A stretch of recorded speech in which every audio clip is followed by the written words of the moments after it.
क्या आपने कभी महसूस किया है कि जब कोई आपका करीबी दोस्त या रिश्तेदार आपसे आगे निकल जाता है तो आपके दिल में अजीब सी जलन उठती है? क्या ये जलन हमें रिश्तों से दूर कर देती है या फिर दया और करुणा से इन रिश्तों को फिर से जोड़ा जा सकता है? आज की ये सच्चाई जैसी लगने वाली कहानी आपके दिल को छू जाएगी। कहानी है दो दोस्तों, अर्जुन और रोहन की, और इसमें छुपा है जीवन का अनमोल सबक। गांव के दो दोस्त थे, अर्जुन और रोहन। बचपन से साथ खेलना, पढ़ना और एक दूसरे की मदद करना, यही उनकी जिंदगी थी। दोनों में गहरी दोस्ती थी।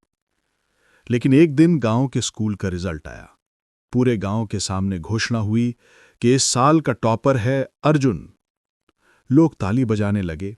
उसके माता पिता की आंखों में गर्व चमकने लगा और गांव भर में उसका नाम गूंज उठा। रोहन उस भीड़ में खड़ा था। बाहर से उसने ताली बजाई, लेकिन अंदर कहीं दिल में टीस उठी। उसने सोचा, क्यों हमेशा वही आगे निकल जाता है? लोग उसकी तारीफ क्यों करते हैं? मैं क्यों पीछे रह जाता हूं? धीरे धीरे ये सवाल उसके मन में ईर्ष्या की तरह बस गया। अब वो अर्जुन से दूरी बनाने लगा। पहले जहां दोनों साथ बैठते थे, अब रोहन अकेले रहने लगा। उसकी आंखों की चमक फीकी पड़ गई। गर्मी का दिन था। खेतों में काम करते हुए रोहन फिसलकर बुरी तरह गिर पड़ा। उसके पैर में गहरी चोट लगी और वो उठ नहीं पा रहा था। आसपास लोग खड़े थे, लेकिन किसी ने मदद नहीं की। सब डरते थे, चोट गहरी है, कहीं मुसीबत ना आ जाए। तभी अर्जुन ने देखा कि उसका दोस्त दर्द से करा रहा है। बिना सोचे समझे वो दौड़ पड़ा। उसने रोहन को कंधे पर उठाया, गांव तक लाया और उसके लिए डॉक्टर बुलाया। रोहन की आंखों में आंसू थे।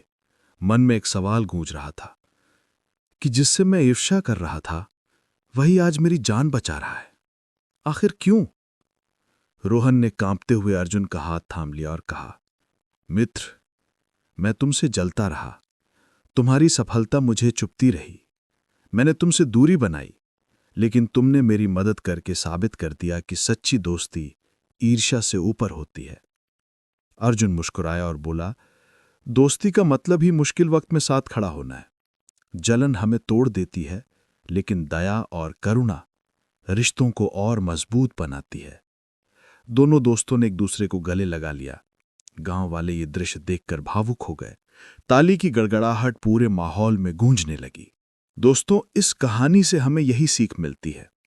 ईर्ष्या हमें अंदर से खोखला कर देती है, जबकि दया हमें जोड़ती है। जब हम दूसरों की सफलता देखकर खुश होना सीखते हैं, तभी जीवन में सच्ची शांति मिलती है। जलन रिश्ते मिटा देती है, लेकिन दया रिश्तों को अमर बना देती है।